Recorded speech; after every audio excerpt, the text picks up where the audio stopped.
En Côte d'Ivoire, l'avocate de Laurent Gbagbo proteste contre la non-délivrance de son passeport au Mali. Nous allons parler du rétablissement de l'ordre constitutionnel.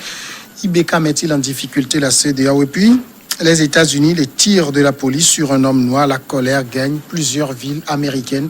Tout ça avec Maître Eric Emmanuel Sosa, avocat au barreau du Togo. Bonsoir, Maître. Bonsoir, Samuel Nyori. La Côte d'Ivoire, tout de suite. L'avocate de l'ex-président ivoirien Laurent Gbagbo en liberté conditionnelle à Bruxelles après son acquittement par la Cour pénale internationale a accusé les autorités ivoiriennes de ne pas vouloir lui délivrer un passeport pour empêcher son retour au pays avant la présidentielle du 31 octobre. Nous avons le regret de constater que le chef de l'État ivoirien, Alassane Ouattara, refuse de faire délivrer un passeport ordinaire au président Laurent Gbagbo. Maître Sosa, je pense que Patrick Kachi, le secrétaire général de la présidence, répondait sur un média international à cette question. Il disait que le traitement des dossiers pour des passeports qui ont été demandés à l'extérieur de la Côte d'Ivoire prend du temps. Bon, c'est un subterfuge un peu pauvre qui échoue à convaincre de quelque bonne foi que ce soit de la part du gouvernement ivoirien. Soyons sérieux 2 minutes. Quoi qu'on lui reproche, Laurent Gbagbo n'est pas un citoyen ordinaire. Et si on avait le sens de l'histoire et le sens de l'État, on aurait pu lui réserver à lui un traitement différent du traitement ordinaire des citoyens, parce qu'il n'est pas donné à tout le monde d'avoir été président de la République pendant 10 ans. Et quoi qu'on ait fait, quels que soient les griefs politiques, juridiques, que l'on puisse lui adresser, il me semble que la demande d'un passeport ordinaire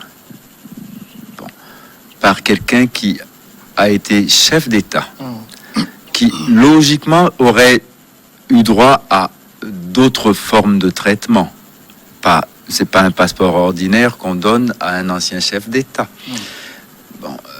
Qu'on nous explique aussi mollement que c'est uniquement les délais administratifs qui font obstacle à ce que on puisse lui permettre de rentrer dans son pays, je trouve l'argument politiquement pauvre.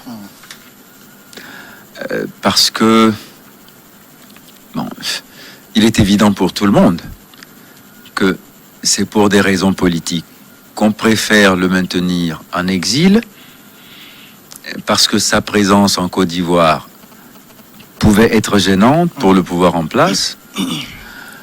On s'est prémuni en se prévalant d'une condamnation par contumace, c'est-à-dire une condamnation qui n'est pas définitive, pour empêcher même qu'il puisse être électeur. C'est-à-dire qu'on est allé plus loin. Au-delà de le priver d'un passeport, on le rend inéligible, parce que, n'étant pas électeur, il ne peut pas être éligible. Et vous allez voir que, peut-être tout au honte au but, une fois que les délais seront complètement dépassés, on va enfin consentir à lui délivrer un passeport pour qu'il vienne, pour être cueilli aussitôt, parce qu'on a l'intention de lui faire rendre gorge en lui faisant purger la peine abjecte qu'on a prononcée contre lui pour un crime dont on se demande comment il a pu réunir les éléments matériels et les éléments intentionnels de qualification. Voyez, non, on est là dans l'absurdité politique et dans les vilainies qui l'accompagnent en général et qui colorent la politique en Afrique. On est dans des gondouanaiseries débonnaires. C'est tout. Ça, c'est le Gondwana supérieur. Vous voyez, une déclinaison parmi les plus vilaines de la gondouanaiserie. Mais en tout cas, si on en croit les autorités ivoiriennes, la demande de passeport faite par Laurent Gbagbo, passeport ordinaire, n'est pas traitée comme une demande prioritaire. Elle entre dans le circuit normal des demandes qui prend relativement du temps. Oui, c'est ce que je dis. Le faire entrer dans le circuit normal est en soi anormal. C'est-à-dire que, en réalité, si on avait affaire à des hommes d'État, ils diraient, bon, ok, voilà quelqu'un qui a été chef d'État et qui a besoin de revenir chez lui parce que son ancien passeport est périmé. On a vu des chefs d'État donner des instructions spéciales aux autorités en charge de la délivrance des passeports, de donner des passeports à des individus qui n'ont rien à voir et qui n'ont pas le palmarès ni le pédigré de Laurent Gbagbo. On l'a vu en Côte d'Ivoire aussi. On a vu des chefs d'État décider, alors que des hommes politiques étaient privés de passeport, donner un passeport de leur nationalité à quelqu'un qui n'en a pas la nationalité, pour qu'il puisse voyager et vaquer à des occupations qui lui permettraient peut-être de vivre ou en tout cas de faire valoir ses idées. On l'a vu. Au Togo aussi, on l'a vu. On a donné des passeports à des gens qui ne sont même pas togolais pour leur permettre de voyager. Alors quand la personne, qui plus est ivoirien, et a été élevé à la dignité de chef d'État par la voix du peuple, quelles que soient les conditions dans lesquelles il a quitté le pouvoir, quelle que soit la façon dont le pouvoir l'a traité, le minimum d'égard que l'État ivoirien, je ne parle pas de M. Ouattara, l'État ivoirien lui doit, c'est au moins de lui permettre de disposer d'un passeport. Mais ça aussi, apparemment, on se rend compte que ce n'est pas possible. Alors, un monsieur comme ça devrait aller se réfugier dans le secours compromettant d'un passeport français. Vous voyez, ça pousse beaucoup de gens à se prémunir en essayant à toute force d'obtenir un passeport français, allemand ou autre, pour le cas où, en faisant politique chez eux, ils aient au moins le parapluie du passeport de refuge d'un pays auquel ils ne sont attachés que juridiquement. Ça donne lieu à des qualifications du genre. Vous voyez, par exemple, j'ai vu ça en Suisse, où on parlait de Français non européens. Oui. C'est affligeant quand on vous traite comme ça. Vous êtes Français, mais vous n'êtes pas Européen. Bon, quand vous rentrez dans cette catégorisation, je ne pense pas qu'il y ait une grande fierté à tirer de sa francité et de son passeport français dans son cartable, quand les autres vous traitent comme ça. Mais voyez-vous ? Et donc, c'est ce qui fait que beaucoup d'hommes politiques africains s'arrangent pour avoir d'abord la nationalité française avant de devenir homme politique. Comme ça, quand ça va mal se passer, quand il y a grabuge chez nous, le consulat de France va me faire exfiltrer et je serai en paix. Comment voulez-vous qu'on fasse de la bonne politique en préservant les intérêts de ses citoyens si soi-même on essaye d'abord, avant d'entrer en politique en Afrique, de se trouver de pareilles protections. C'est de ça qu'il s'agit. Le Gbagbo Laurent a toujours dit non à tout ça. Et aujourd'hui, il le paye. Alors certains vont dire, il aurait dû être moins radical, il aurait dû prendre un autre passeport français peut-être, éventuellement. Aujourd'hui, les choses seraient différentes parce que la France aurait exigé qu'on l'accueille parce que c'est un citoyen français. Pour devenir président de Côte d'Ivoire, pour faire la politique en Côte d'Ivoire, voyez-vous, c'est ça. On a tout faussé. Et du coup, une classe intellectuelle africaine s'est complètement vautrée, s'est commise dans un jeu de compromission qui fait que, oui, ça pose des problèmes graves au rapport que nous avons à la politique en Afrique. Mais nous sommes ici quand même dans une situation, on n'oublie pas, c'est Laurent Gbagbo. Oui, mais c'est ce que je dis. C'est ce que je dis. Laurent Gbagbo, en Côte d'Ivoire, dans les circonstances actuelles, il y a matière à réfléchir 1 million de fois. Avant de le lui donner. Oui. Mais donc ça veut dire qu'il fait peur. Si on se met dans la réelle politique Non, ça veut dire ivoirienne actuelle. Oui, ça veut dire qu'il fait peur et qu'en le maintenant le plus longtemps possible en exil, on est sûr de pouvoir faire ce qu'on a envie de faire, c'est-à-dire d'accomplir des desseins qui sont pas très avouables, hein, mais hors sa présence, parce que s'il était là, il pouvait créer probablement des obstacles ou empêcher de faire de la politique de gribouille. Voilà. On va passer au second sujet, c'est le Mali, le rétablissement de l'ordre constitutionnel tel que réclamé par la communauté économique des États de l'Afrique de l'Ouest. La CEDEAO, IBK met-il en difficulté la CEDEAO? En tout cas, l'ancien président malien ne semble plus intéressé par le pouvoir. C'est ce qui ressort de confidences qu'il a faites à des membres d'une délégation de la CEDEAO partie le rencontrer. On se rappelle que de prime abord, quand la CEDEAO allait au Mali, c'était pour rétablir IBK dans ses fonctions.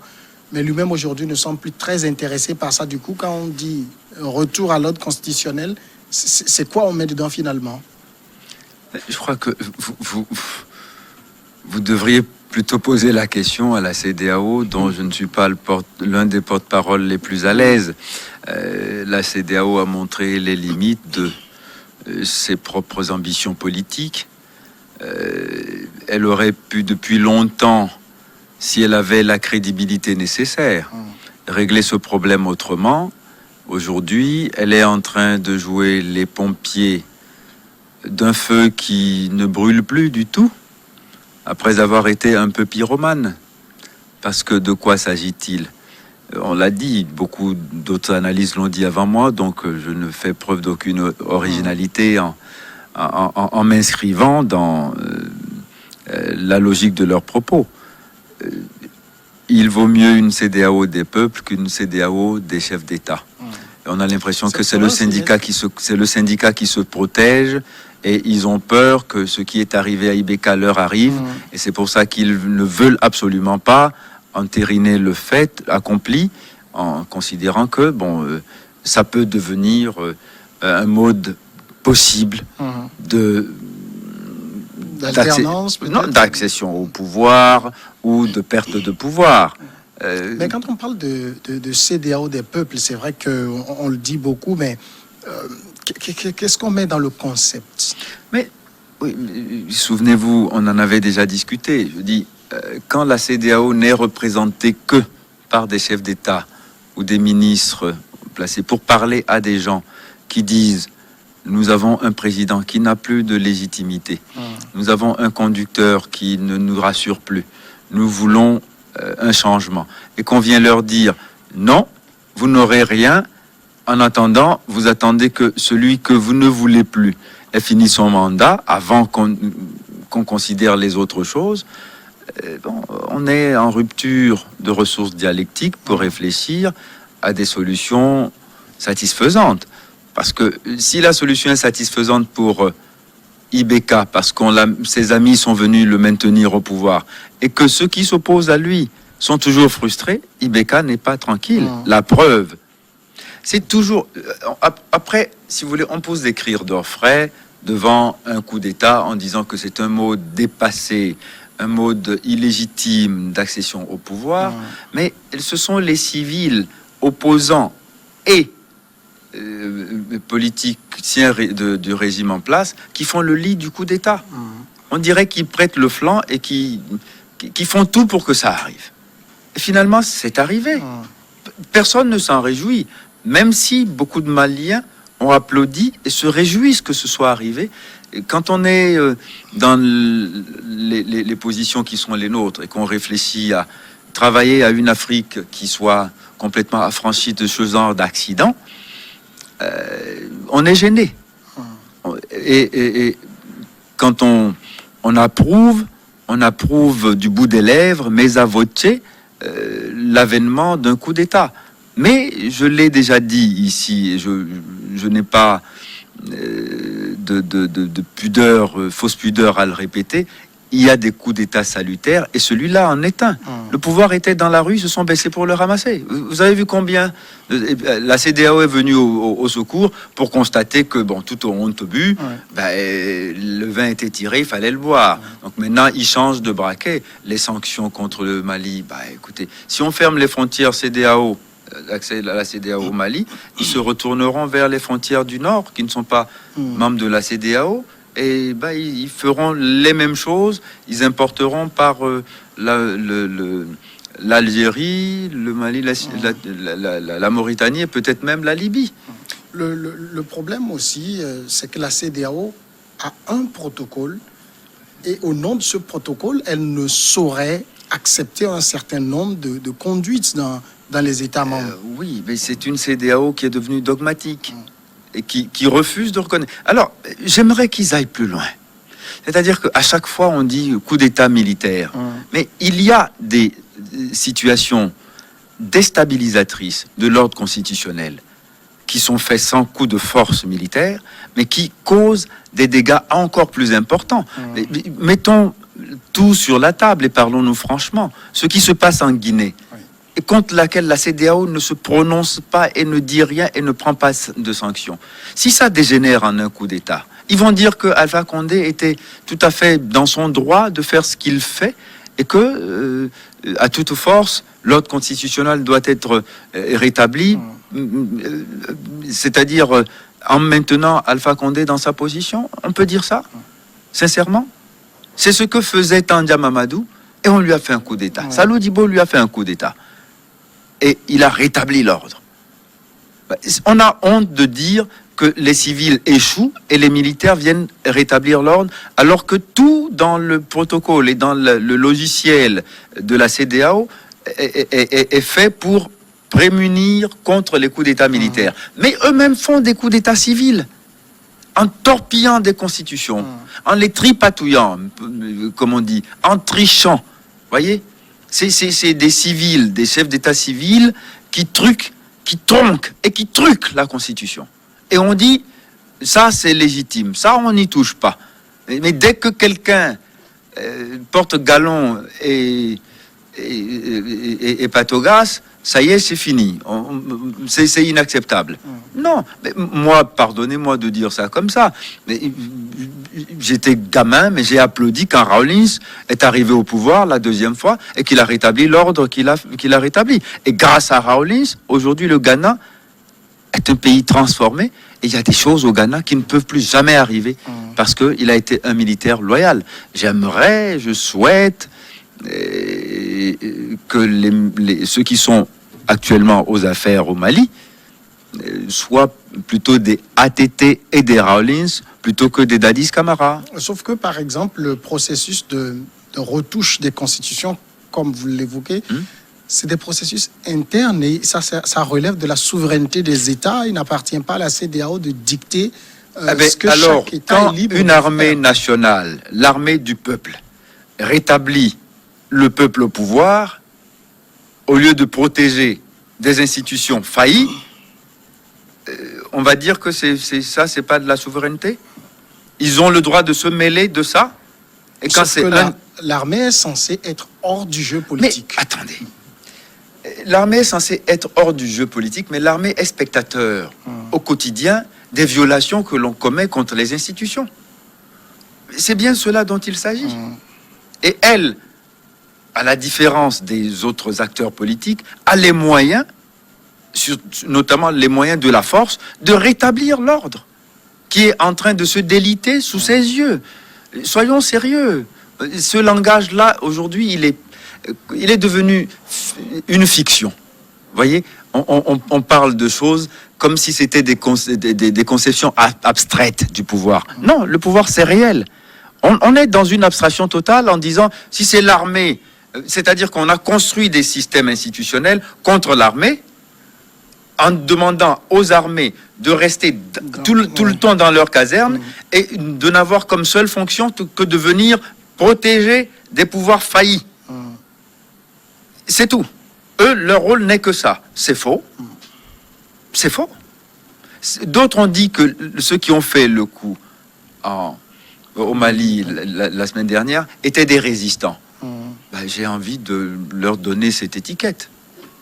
Voyez-vous, le peuple a demandé ça.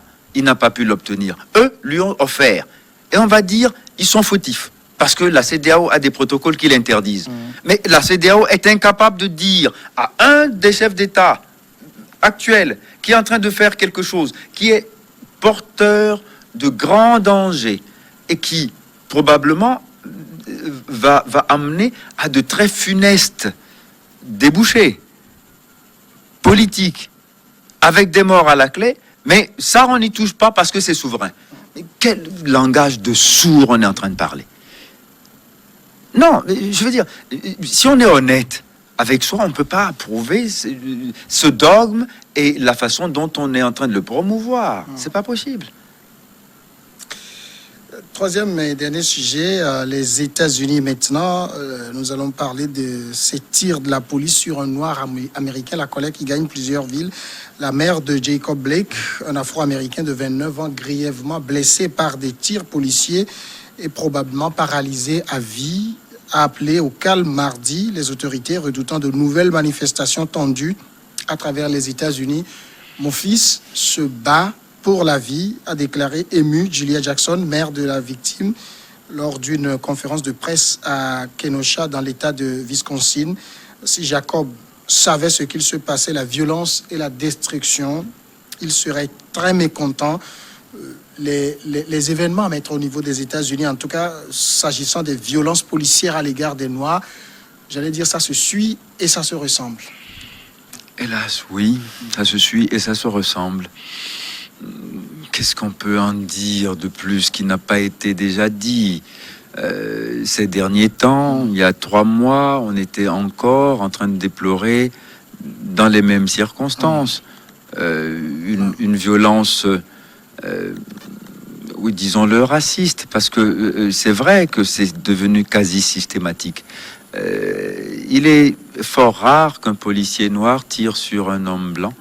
Il est devenu banal que des policiers blancs tirent sur un homme noir ou le tuent de manière abusive, en tout cas en faisant usage de force abusive contre lui. Et bon, maintenant, ça révolte, on en parle.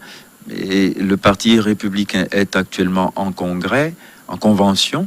Et je ne sache pas que le sujet de Jacob Blake ait fait l'objet de commentaires pendant les discours qu'on a entendus du côté du camp républicain. C'est dommage, on peut le déplorer, mais voyez-vous, c'est dramatique.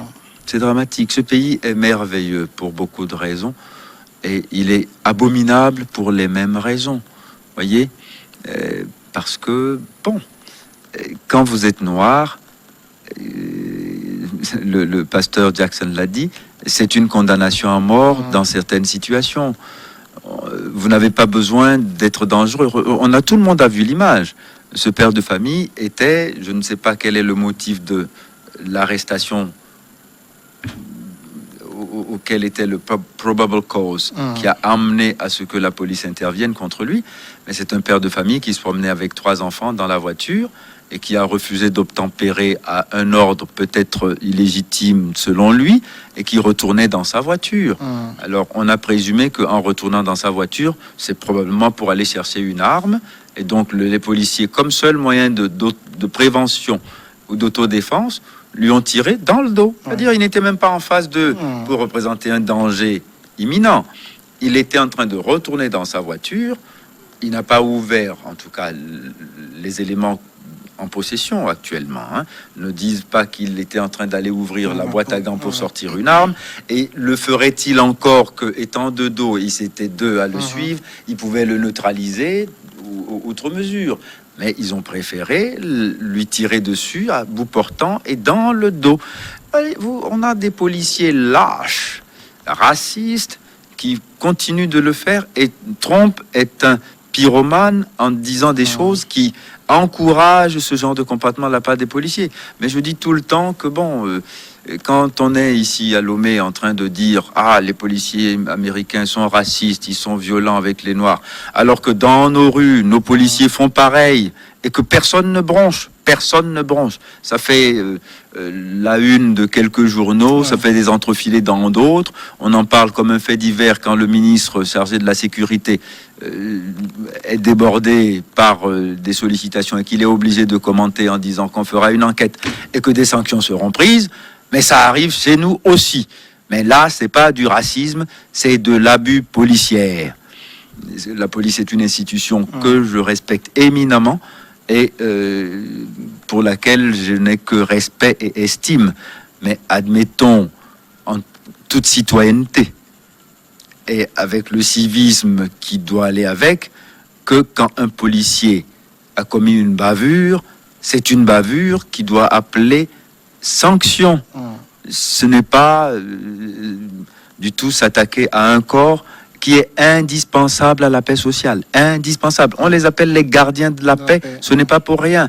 Alors quand ils font mal, quand ils sont mal formés, mal équipés, et que, inexpérimentés, ils font des choses qui troublent la paix civile, on doit pouvoir le dire avec force. Pas uniquement quand ça se passe aux États-Unis. Ce qui se passe aux États-Unis m'émeut, parce que, comme disait l'autre, enfin, c'est Terence qui disait ça, homo sum et omni humani mea nihil putu.